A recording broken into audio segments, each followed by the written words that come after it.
मुंबईतील डम्पिंग ग्राउंडचा भूखंड, जकात खात्याचा भूखंड अदानीच्या घशात घालणाऱ्या सरकारचा धिक्कार असो, मुंबईत विकणाऱ्या अदानीच्या बिंद्या सरकारचा धिक्कार असो.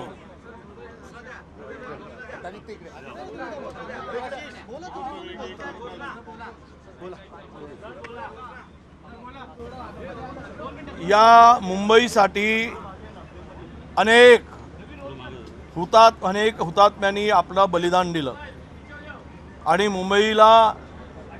मुंबईची गरिमा, मुंबईचं स्वातंत्र्य, मुंबईची अस्मिता हा एक अभिमान बाळगावा अशी मुंबई देशामध्ये देशातील आर्थिक राजधानी म्हणून मुंबईकडे बघितलं जातं.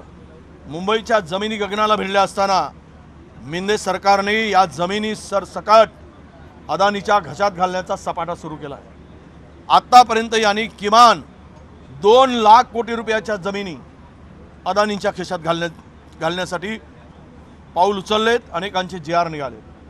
आताच 24/6 त्यांनी JR काढलाय आणि दुग्ध व्यवसायाची विभागाची जागा जवळपास 8.5 हेक्टर जागा, सर्वे नंबर 229, ज्या जागेचे बाजार मूल्य 20,000 कोटी रुपये आहे. आत्ताच्या रेडी रेकनानुसार त्यांना 25% रेडी रेकनाच्या 25% किमतीमध्ये हा अदानीच्या घशात घालण्याचं पाप या सरकारने करून महाघोटाळा केला आहे.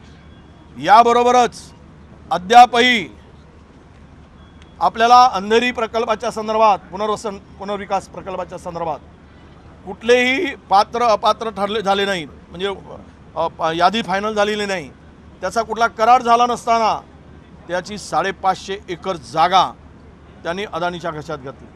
त्याबरोबर डम्पिंग यार्डची जागा जवळपास 1223 एकर जागा ही सुद्धा अदानीच्या घशात घालण्याचं काम सुरू झालेलं आहे. म्हणजेच MSRDCची जागा असेल ती जागा आता त्याचा प्रयत्न सुरू झाला आहे. त्यांची फाईल तिकडे जकात नाक्यावरची अशा मोक्याच्या जागा तिथे केवळ 8,000 कोटी रुपये घेऊन तिकडे तो अदानी 1.5 लाख कोटी रुपये कमवणार आहे. म्हणजेच आता तर आज आम्ही 2-3 प्रकरणं काढत, रोज 2 ते 3 प्रकरणं अदानीच्या एकूणच झालेल्या भ्रष्टाचारांच्या संदर्भातली माहिती आम्ही सभागृहापुढे उघड करूच. पण आज आम्ही मागणी केली होती सरकारकडे, हा जो घोटाळा जमिनीचा चालला आहे, जमिनी सरसकट अदानीच्या घशात घातल्या जात आहेत. सरकारचा आशीर्वाद आणि सरकारचा सहभाग या मुख्यमंत्र्यापासून सर्व लोक त्यामध्ये सहभागी आहेत आणि प्रचंड भ्रष्टाचार यामध्ये होतो आहे आणि हे सर्व महाराष्ट्रातील जनता बघत आहे. म्हणून आज आम्ही मागणी केली की या सगळ्या प्रकरणाची चौकशी झाली पाहिजेत, या जमिनी परत घ्या आणि अदानीकडे ही जी मुंबई घाण ठेवण्याचं जे काही तुम्ही प्रयोग केला आहे, सुरू केला आहे, ते थांबवा अशी आम्ही आज मागणी केलेली आहे.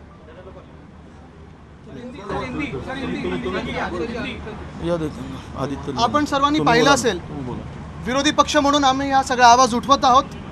साधारणपणे गेले 2 वर्ष मुंबईवर चाललेला अत्याचार, महाराष्ट्रावर चाललेला अत्याचार आणि महाराष्ट्र लुटण्याचा कार्यक्रम या खोके सरकारने हाती घेतलेला आहे.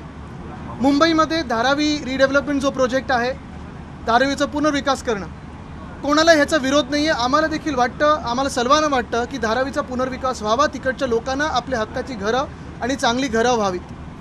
पण गेले 1-1.5 वर्ष आम्ही सतत पाहत आलेलो आहोत की भाजपचे जे मालक आहेत, मिंदे सरकारचे जे मालक आहेत, त्यांच्या घशात हीच जमीन नाही तर अजून मुंबई घालण्याचा प्रयत्न हे मिंदे सरकार आणि भाजप करत आहे. त्यांच्या मालकाला हात जोडून लोटांगण घातलेलं आहे. 2-3 गोष्टी मुंबईने आणि महाराष्ट्राने लक्षात घ्याव्या, आपण सर्वांनी लक्षात घ्याव्या.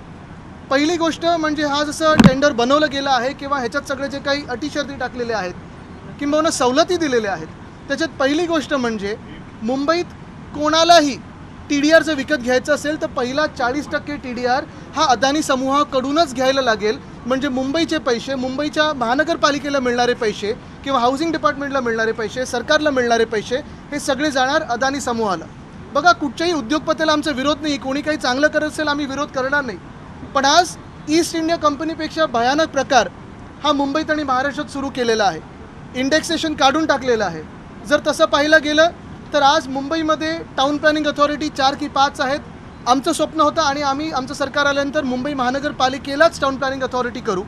पण आज आपण पाहिलं तर धारावीमध्ये जर एखादी परवानगी घ्यायची असेल किंवा काही प्रस्तावित असेल, टाउन प्लॅनिंग अथॉरिटी ते DRP आहे किंवा मुंबई महानगरपालिका आहे किंवा आजूबाजूला जे MMRD आहे, त्यांनी 15 दिवसात अदानी समूहाला उत्तर दिलं नाही.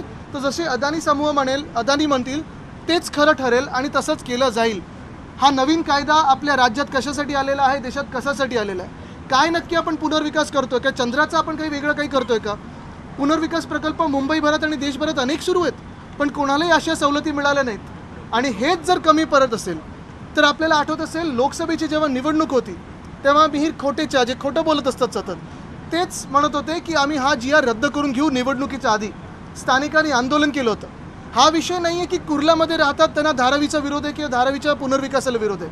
हा विषय नाही की मुलुंडकर जे आहेत त्यांना धारावीकरांचा विरोध करायचा आहे किंवा धारावी पुनर्विकासाला विरोध आहे. मुद्दा हा आहे की ज्या जमिनी दिल्या जात आहेत, मग मिठागरं असतील, डम्पिंग ग्राउंड असेल, ऑक्टोयचा नाका असेल, कुर्लाची मदर डेअरीचा प्लॉट असेल किंवा मुलुंडमध्ये जे प्लॉट दिलेले आहेत ते किती वर्ष तुम्ही अदानी समूहाला देणार आहात?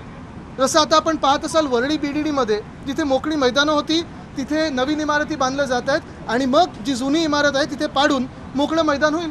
पण असंच धारावीमध्ये शक्य आहे, कारण DRPचा जेव्हा आम्ही अभ्यास करत होतो तेव्हा आम्ही पाहिलं होतं की इथे ट्रान्झिट बाहेर न बनवता तिकडच्या तिकडेच ट्रान्झिट बनवलं जाईल.